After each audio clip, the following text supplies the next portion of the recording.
In this video, I will show you how to add Bitcoin to Phantom Wallet. In order to do that, what we can do is we can head over and then just click on the this buy option. The only way to get Bitcoin is to receive it from someone or buy it yourself. Just click on the this buy option. And then in here, just look for the option called Bitcoin. You can use in here the Taproot or the native segwit. If you can find Bitcoin right here, you can click on the search option and search in here for Bitcoin.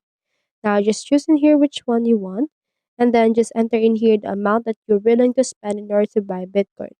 For example, for this one, let's input $400 and it will be equivalent to this number of Bitcoin.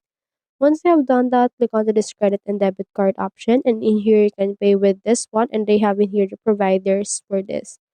This one has the lowest price so you can choose in here the provider that you want and then after that, you can head over and then go click on this buy option and then just enter your payment information in order to actually get it right here.